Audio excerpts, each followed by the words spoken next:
মাইক্রোপ্লাস্টিকযুক্ত পানি, আর এটি মাইক্রোপ্লাস্টিক ছাড়া। পয়ঃনিষ্কাশন প্রক্রিয়ার সময় একটি পরিবেশ বান্ধব জেল ব্যবহার করা হয়, যা মূলত কার্বন এবং সিলিকা দিয়ে তৈরি। জেলটি মাইক্রোপ্লাস্টিককে জমাটবদ্ধ করে, যা তাদের দৃশ্যমান করে তোলে।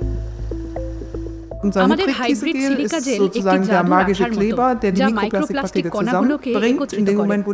তারপর সেগুলো পৃষ্ঠে ভেসে ওঠে, যেখান থেকে আমরা তাদের সহজেই সরিয়ে ফেলতে পারি। এটা অনেক ছোট কণাকে মাত্র কয়েকটি গুচ্ছে পরিণত করে। সাধারণত প্রসাধনী, পোশাক এবং শিল্পবর্জ্য পানির মাধ্যমে মাইক্রোপ্লাস্টিক পানি শোধনাগারে ঢোকে। শিল্প কারখানা থেকে সবচেয়ে বেশি মাইক্রোপ্লাস্টিক নির্গত হয়। কিছু অংশ আসে মানুষের ঘরবাড়ি থেকে। গবেষণা দল দক্ষিণ পশ্চিম জার্মানির একটি বর্জ্য পানি শোধনাগারে নিয়মিত তথ্য সংগ্রহ করে। বিশুদ্ধ পানিকে স্রোতধারার সঙ্গে মিশ্রিত করার পর আবারও পরীক্ষা করা হয়। 2 বছরের গবেষণার পর আমরা পানি থেকে 85 থেকে 90% মাইক্রোপ্লাস্টিক অপসারণ করতে সক্ষম হয়েছি। এই ধরনের ফলাফল সত্যিই সন্তোষজনক।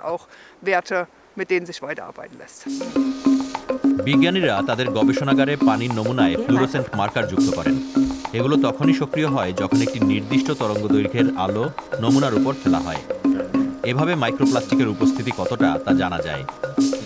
নমুনাটি যত বেশি জ্বলে, তাতে তত বেশি মাইক্রোপ্লাস্টিক আছে বলে ধরে নেওয়া হয়। নিজের উদ্ভাবন অন্যদের কাছে ছড়িয়ে দিতে কাটরিন বছর কয়েক আগে একটি অলাভজনক স্টার্টআপ প্রতিষ্ঠা করেছিলেন।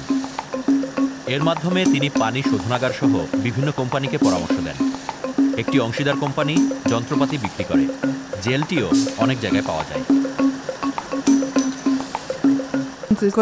কোম্পানিগুলো যন্ত্রপাতি কিনে নিজেরাই প্ল্যান্ট তৈরি করতে পারে, কারণ প্রক্রিয়াটা খুবই সহজ।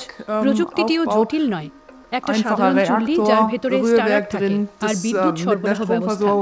প্রক্রিয়া শুরুর জন্য এই সবই যথেষ্ট। পানি শোধনাগার সহ বিভিন্ন কোম্পানি, যার মধ্যে কিছু বিদেশি কোম্পানিও আছে, সিস্টেমটি ব্যবহারের জন্য কাটরিনের সঙ্গে যোগাযোগ করছে। মাইক্রোপ্লাস্টিক অপসারণ করার পর তা পরিষ্কার করে আবার ব্যবহার করা যেতে পারে। একটি চক্রাকার অর্থনীতি, যা কোম্পানিগুলোর কাছে সিস্টেমটি আরও আকর্ষণীয় করে তোলে।